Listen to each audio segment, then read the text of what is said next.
Hello everybody and welcome back to World of Warships Legends. My name is Spartan Elite 43 and tonight we are back in Ohio. I know what you're thinking, Spartan. We just saw the Ohio. Yeah, I know. I was going to put these in a double feature because I got them the same night. But then I was like, nah, let's separate them a little bit, see what happens. Y'all are going to like this. This one, just everything that you love about World of Warships Legends teammates in this one, right? Now, the real question is, which team will throw harder? Stay tuned. Or should I say, find out next time on Dragon Ball Z. No.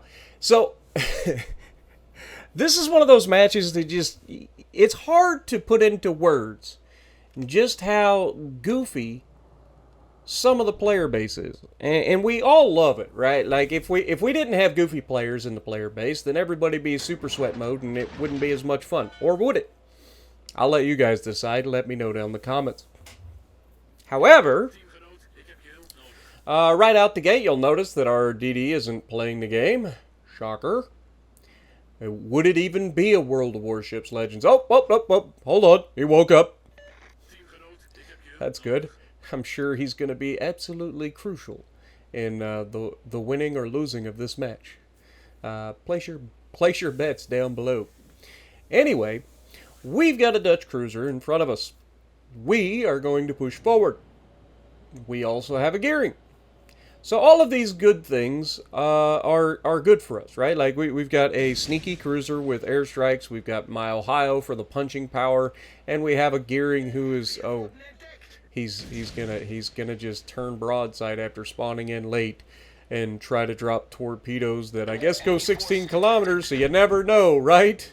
Now, Tulsa right here is begging for it. And usually when I get spotted in a cruiser, I also just stop. Which, fortunately for him, saves his life, because if he hadn't just stopped, I'm pretty sure he'd be sitting in port right now. But, you know, he made that decision consciously, right? He's like, I will stop. It worked perfectly. Surely he wouldn't try the same thing again, right? Remember what I always tell you guys about tendencies? Yeah. Dutch cruiser reaches out, slaps him with some bombs, and then I anticipate him slowing down and stopping, and this time, yeah. Ohio do what Ohio do. We only hit it with 2 shells, but when one of those is a citadel beyond 10 kilometers with Arthas active, it doesn't take much more than that to send you home. And to his credit, he just kind of sits there and takes another hit from my cruiser. So I'm like, you know what? You don't deserve to go on. Go home. You're drunk. Goodbye. Thank you. All right, first kill in the books. 32,000 damage, and we're only a minute and a half. Well, make it 3 minutes. 3 minutes into the match, we'll call it. So we're 3 minutes in, and only one person has died. That's pretty good. I'm shocked, actually. Judging by the way most games play out nowadays, this is a fluke. Surely both teams are going to come back and show us why it's a fluke at some point. You know, maybe they've learned from their mistakes and, you know, pushed into better positionings, and they're not going to, oh my god, Z52 is overextended into the center of the map and he's now spotted in front of my entire team. They are rapidly deteriorating his hit point pool. Let me see if I can't help with that, shall we? As we take a shot over the island, nobody spots us because, again, their whole team is in one location.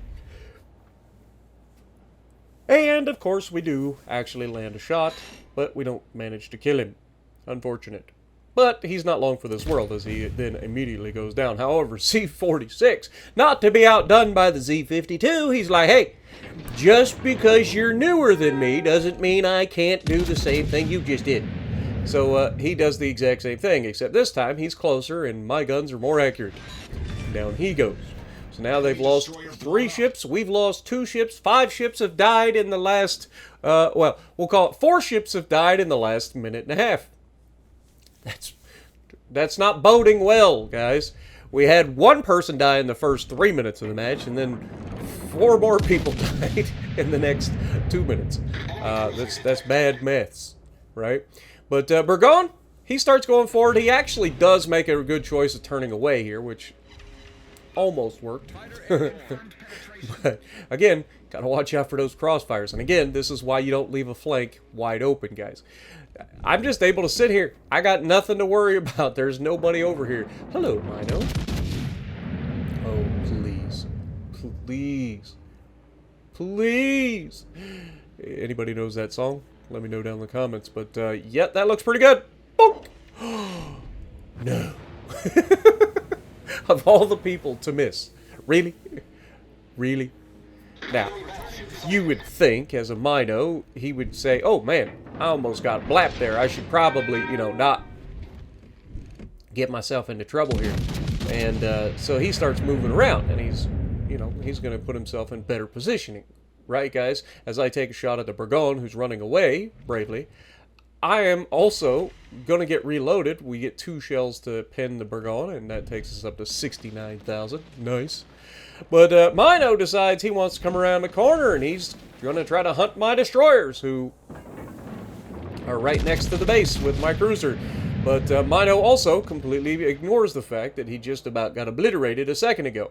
And, you know, he gets away with it again, as he gets lucky and turns away at just the right moment to not get completely yeeted. So far, he's 2 for 2. Mans is a absolute legend at being completely lucky. He doesn't even know I exist, but somehow manages to dodge me twice. Gotta love it. Just timing. Now, I really thought about firing into this guy's smoke screen, but I had a sneaking suspicion that he would give himself up to be shot soon. And so we do fire into his smoke screen just to kind of see. You never know. You miss all the shots you don't take, right? Burgon's starting to come back. He didn't just run away. He has now turned around, and he is now bow tanking. Both teams are tied up. My cruiser, the Howden, decides to rush straight into their cap, despite having over half their enemy team still alive and still close by. And shocker, he's dead. Who'd have seen that coming? Seemed like a great strategy.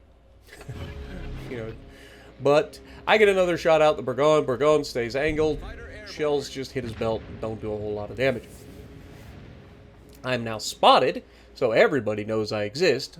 And the meteor over here in the enemy's cap is attacking my destroyer. So, of course, I have to try to help him, right? So we take a shot at the meteor and maybe overlet him, but then he speeds up just in time to get clapped. Ow! Speaking of clapped, that was rude. That had to be poison. Ain't no... Ouch! God darn you, man! But speaking of clapped, it turns out if you just sail broadside to a Burgon and a poison, you lose a lot of hit points real quick. Who would have never guessed? Speaking of losing a lot of hit points real quick, Mino decides to play one more time with RNGesus. You know, sometimes you just gotta get got, you know?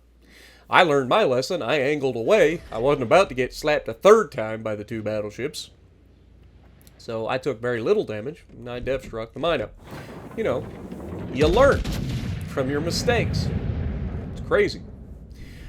Burgon, however, has decided he wants to stay bow in, and he's reversing, which is a great strategy, unless, of course, I get really good RNG, in which case you're just going to die anyway. Now, I do end up turning in here. Again, Burgon, this range, I'll take my chances. It's not the most consistent battleship in the world, not just from a accuracy standpoint, but also just the AP seems to be very inconsistent at times with penetration and all that good stuff. But we take another shot here into the superstructure area, and yeah, we land for our whacking with 127,000 damage. Now, you'll notice that both teams just managed to try to throw this real hard. Now, we saved our gearing, which means we have the cap and the lead. But you may have noticed that the enemy destroyer was in the cap behind us, and I did mention that the destroyer was in our cap. And you may have seen me light up when I was talking. There was a Dalian, full health, sitting behind the island, right in front of our cap. And he got death struck by the enemy torpedoes because the enemy was in the cap, and he didn't know he existed. Apparently, people just don't pay attention to the minimap. Have you ever heard of that? I've never heard of that. People just don't pay attention. Shocker. But to make sure that we guarantee the win, I go ahead and get into the cap as well. Our destroyer, to his credit, does go back to try to engage the enemy destroyer. But at this point, it's going to come down to whether he finds and kills him before we capture the base. Guaranteeing the win for our team, right? That's what it's all about. So, in the end, what can we learn from this match? Never underestimate your and the enemy's ability to throw a game. I've seen it from both sides. I've been on the giving end of a throw, and I've been on the receiving end of the throw. Sometimes you gotta keep fighting right up to the buzzer, because you never know how stupid somebody is on the enemy team. You never know when you're going to get that clutch kill to win the game. I mean, look at my best Yama game of all time.